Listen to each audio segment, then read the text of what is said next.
Baik, bismillahirrahmanirrahim. Perkenalkan, nama saya Ahmad Fatih Bahar dengan NIM 50900123071, di mana saya akan menjelaskan mengenai tentang materi saya, yaitu metode survei dan metode studi kasus. Saya akan melanjutkan materi saya itu tentang metode survei. Metode survei adalah cara mengumpulkan data dari banyak orang menggunakan angket atau wawancara. Namun tujuannya untuk mengetahui pendapat, sikap, atau pengalaman masyarakat itu sendiri. Namun biasanya digunakan untuk mendapatkan gambaran umum tentang suatu masalah itu sendiri. Ciri-ciri metode survei yang dimana pertama melibatkan banyak responden, yang kedua menggunakan pertanyaan tertutup atau terbuka, yang ketiga yaitu data dikumpulkan dalam waktu sesingkat-singkatnya, yang terakhir 4 yaitu hasilnya dapat digeneralisasikan ke populasi yang lebih luas.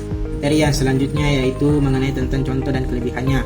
Contohnya yaitu studi kasus tentang pengalaman seseorang lansia yang menggunakan JKN. Namun kelebihannya yang pertama yaitu memberikan pemahaman mendalam. Yang kedua menggambarkan situasi nyata secara mendetail. Yang ketiga membantu menemukan solusi khusus untuk kasus tertentu. Selanjutnya yaitu metode studi kasus. Metode studi kasus adalah di mana cara meneliti satu kasus secara mendalam.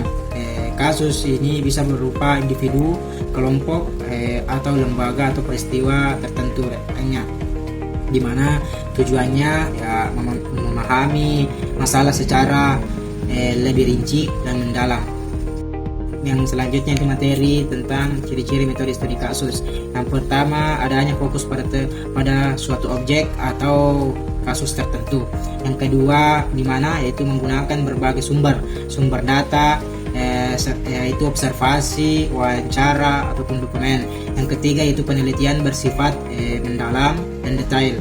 Yang keempat yaitu tidak untuk digeneralisasikan ke populasi luas.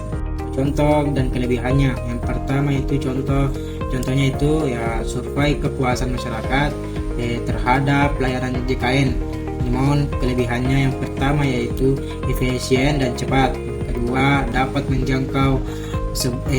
menjangkau banyak orang. Yang ketiga yaitu mudah dianalisis secara statistik. Bulannya yaitu metode survei digunakan untuk mengumpulkan data dari banyak orang agar dapat mendapat gambaran umum. Sedangkan metode studi kasus itu sendiri di mana digunakan untuk meneliti suatu kasus secara mendalam. Keduanya itu membantu peneliti memahami bagaimana suatu masalah dari sisi yang berbeda. Sekian dan terima kasih.